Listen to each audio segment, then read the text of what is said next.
हमारे प्रभु श्री राम का जन्म त्रेता युग में हुआ था। कहा जाता है कि जिसने इस धरती पर जन्म लिया है उसका मरण निश्चित है, चाहे वो मनुष्य हो या मनुष्य के रूप में अवतार लिए हुए कोई देवी शक्ति हो। भगवान श्री राम ने धरती पर मनुष्य के रूप में अवतार लिया था।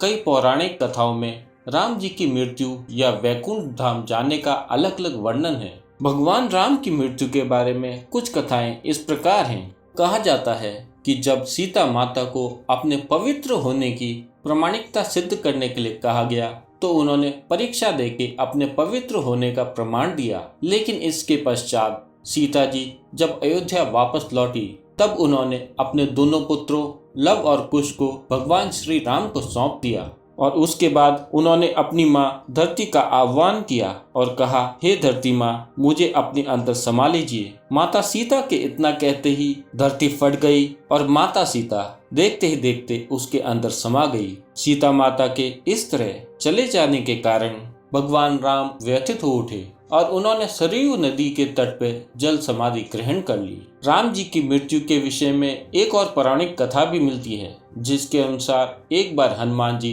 अयोध्या में उपस्थित नहीं थे। वे श्री राम के कार्य से कहीं बाहर गए हुए थे। उनकी अनुपस्थिति के समय यमराज ने नगर में प्रवेश किया और एक संत का रूप धारण करके वे भगवान राम के पास उनके महल गए। संत का वेश धारण किए हुए यमराज ने श्री राम से आग्रह करते हुए कहा, प्रभु, मैं आपसे एकांत में बात करना चाहता हूँ और हम दोनों के बीच होने वाली वार्ता गुप्त रहेगी, क्योंकि वो वार्ता इतनी गुप्त और संवेदनशील है कि उसे कोई भी न सुने।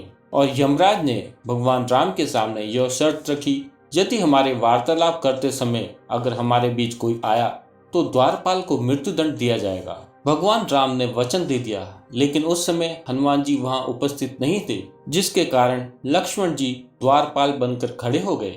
इसके बाद यमराज अपने असली रूप में आ गए और श्री राम से कहा, प्रभु, आपको विधि के विधान के अनुसार अब अपने लोक लौटना पड़ेगा। धरती लोक पर आपका जीवन पूर्ण हो चुका है।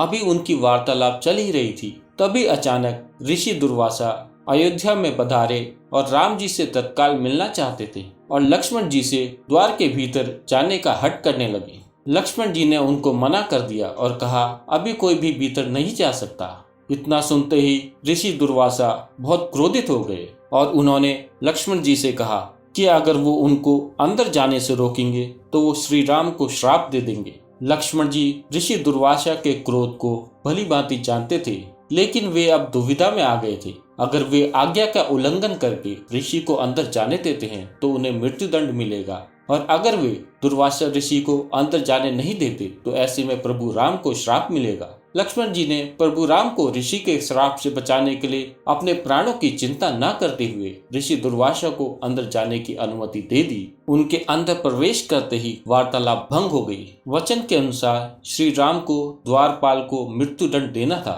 उन्होंने उसी समय लक्ष्मण को राज्य निकाला दे दिया, क्योंकि वो जानते थे कि लक्ष्मण को राज्य निकाला देना मृत्युदंड के समान ही है। लेकिन लक्ष्मण जी अपने भ्राता राम के वचन को तोड़ना नहीं चाहते थे। वचन को पूरा करने के लिए लक्ष्मण जी ने तुरंत ही सरयू नदी में जाकर जल समाधि ले ली।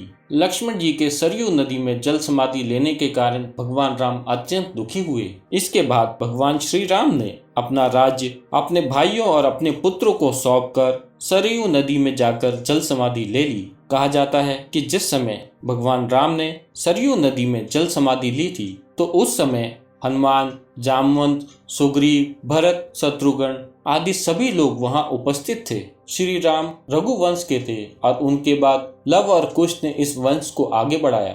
लेकिन अब राम के वंशज कहाँ हैं? क्या वो आज भी हैं? और वो लोग कौन हैं जो खुद को उनका वंशज मानते हैं? ये सवाल हमने नहीं, सुप्रीम कोर्ट ने अयोध्या मामले की सुनवाई करते हुए उठाया था। एक बार सुप्रीम कोर्ट में अयोध्या मामले की सुनवाई चल रही थी। सुनवाई के दौरान सुप्रीम कोर्ट ने रामलला पक्ष से उत्सुकता में एक सवाल पूछा था कि क्या राम का कोई वंशज है। सुप्रीम कोर्ट की तरफ से पूछे जाने वाले इस सवाल पर लोगों को बहुत आश्चर्य हुआ कि आखिर ये किस तरह का सवाल था। असली आश्चर्य तो तब हुआ जब सुप्रीम कोर्ट के उस सवाल के कई जवाब मिलने लगे। सवाल जब राम के वंशजों पर उठा तो एक नहीं कई दावेदार सामने आए। राजस्थान के राजपूतों ने तो राम के वंशज होने की कई बातें बताई जो यकीन से परे लगती हैं। राजस्थान की बीजेपी सांसद और जयपुर की पूर्व राजकुमारी दिया कुमारी, जो कि सन 1992 से ही श्री राम के कुल के होने के सबूत देती आई हैं, वो कहती हैं कि अदालत ने पूछा है कि भगवान राम के वंशज कहाँ हैं।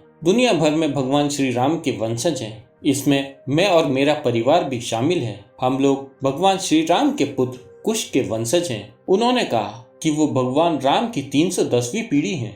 राजकुमारी दिया का कहना है कि उनके पास एक पत्रावली है जिसमें अयोध्या के राजा राम के वंश के सभी पूर्वजों का नाम क्रमवार तरीके से लिखा हुआ है। साथ ही उनके पास दस्तावेज और नक्शे रखे हुए हैं जो साबित करते हैं कि अयोध्या के जयसिंहपुरा और राम जन्म स्थान सवाई जयसिंह द्वितीय के अधीन थे।